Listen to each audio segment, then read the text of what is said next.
Okay, this is section 9.3. It's testing of proportion. So I think you're hopefully seeing a pattern here that basically every section 3 talks about proportions. So it's going to be the same process, same things that we've dealt with from chapter 6, chapter 7, chapter 8. The first thing you have to do is check and make sure that we can continue on. Okay, wow, that's really thick. All right, so NP greater than 5 and N times Q is also needs to be greater than 5. We also have to check that. So the assumptions, the things with binomials not changing. The kinds of tests we can do also is not going to change. Okay, so your null hypothesis is always going to be, instead of mu equaling a number or your mean equaling a number, it's going to be your proportion is going to be some probability, some percent. So that's not going to change no matter what kind of test you do. And then if you notice, your null or your alternate hypothesis also aren't going to be any different. We're going to say it's either less than that number, greater than that number, or if it's a two-tailed test, different from that number. So hopefully you've are getting more comfortable with testing, and once you get more comfortable, all of this is going to take the same type of process. Okay, so just kind of recalling. How do I find p hat? It's just your r divided by your n, what we're looking for divided by the total, and it's approximately normal, so your mu, your average is your p, okay, your standard deviation is your p times q divided by n, and it's the square root of that, so that's not changing from last chapter at all. What are we going to do? How do I find a p-value? Remember, that's how we test things. We need a z-score to get there. So with proportions, it's always a z-score. So in this section, you're going to need your pink z-table sheet. And then here is your z-table or your z-value equation. Now, if you look on your formula sheet, this is the what would be the third one down, the one with the p-values in it.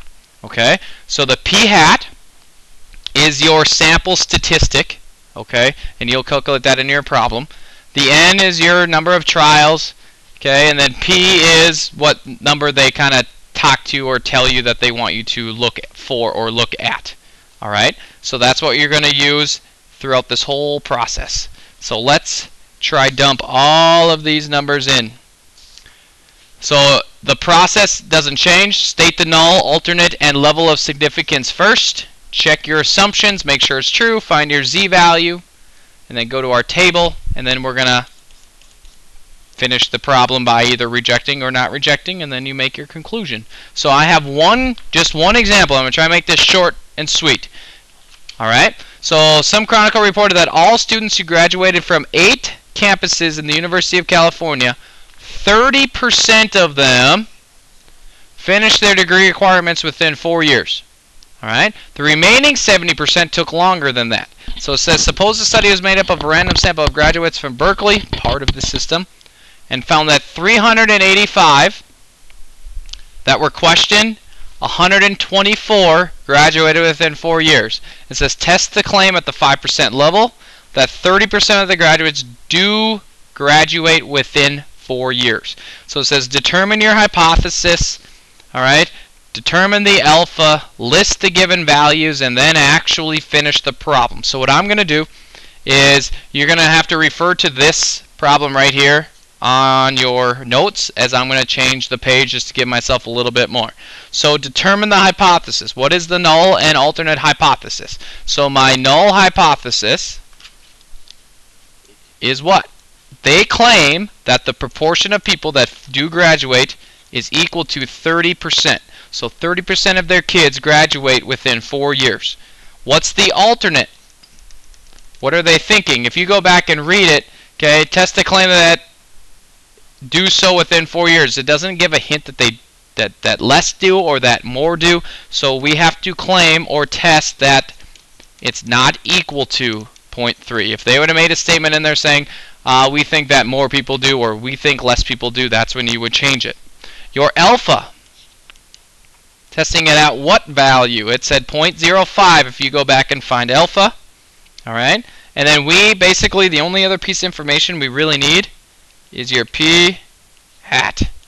How do you calculate your p hat? What did they say in the sample for the amount of people that graduate within 4 years? 124 out of the 385 in that sample did, which is 0.32. All right, so that is what the p hat or the proportion of kids that do graduate in there. Now we need to test this claim. We have our hypothesis set up. Now we need to test it. To test it, you need a z-score or a t-score. In a proportion situation, it'll always be a z-score. So what I like to do is look at my formula sheet and write down my formula. Okay? So it's the p hat minus p over essentially your standard deviation of a proportion problem. Now what is your p hat? The p hat is what you just found down here as 0.32. We're going to subtract the actual overall, what we think is the mean. Now notice, if you remember from 9.1 and 9.2, this second part, what you subtract, is always your null hypothesis.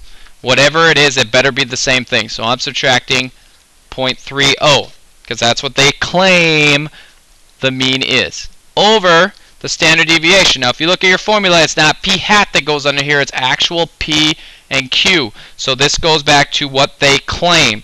So I'm going to dump in the p-value, which is 0.3 times 0.7, because that's q, divided by n. What is n? N is how many people that we looked at. So that's 385. So be careful on what you dump in here. This is referring to the actual p-value and the q-value, and they go back to the original, what they claim is their mean, not the p hat. So it's just a little bit different. It helps them be a little bit more accurate on the calculation. So now you have to just go, I know it's 0.02 on top.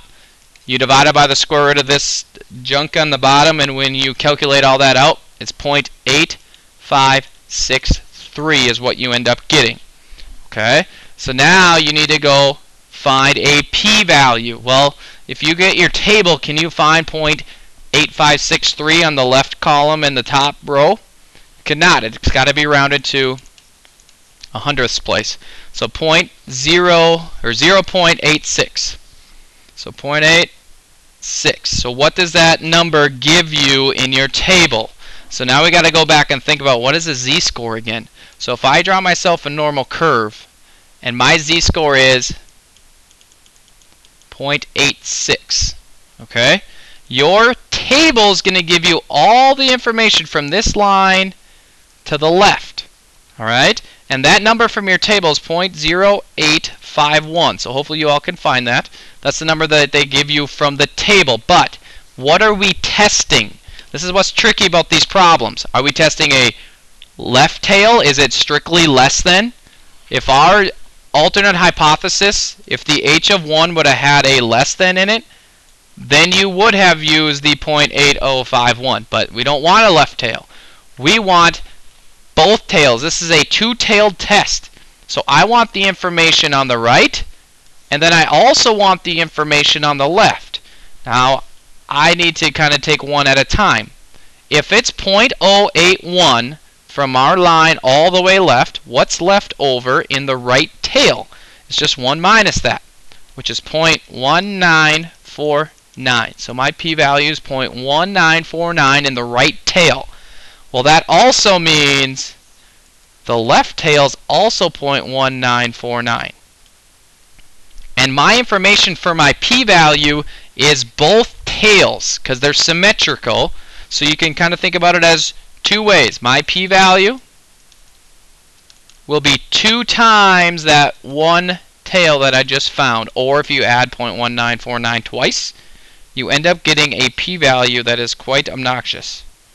0.3898.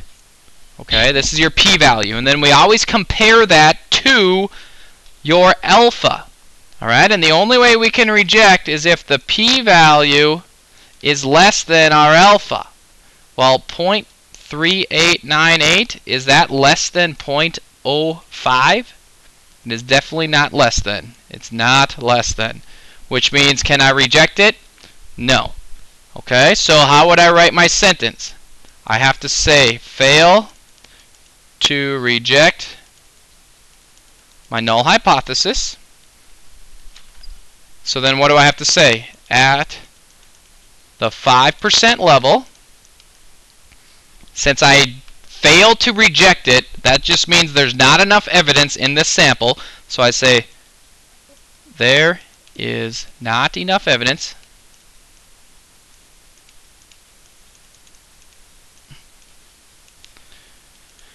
to what? What are we talking about? Suggest more or less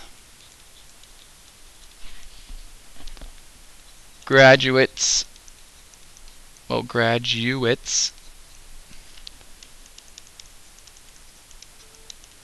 finish their degree in 4 years. Okay, we basically just proved that there's not enough evidence to suggest that it is different from that 30%.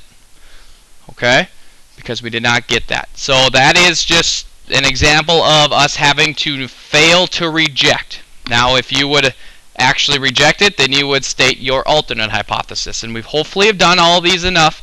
We'll work more in class to kind of talk about the different scenarios that you're going to have with rejecting or not rejecting. But it's kind of the same process, so we'll work on it more and more as we continue on through this chapter.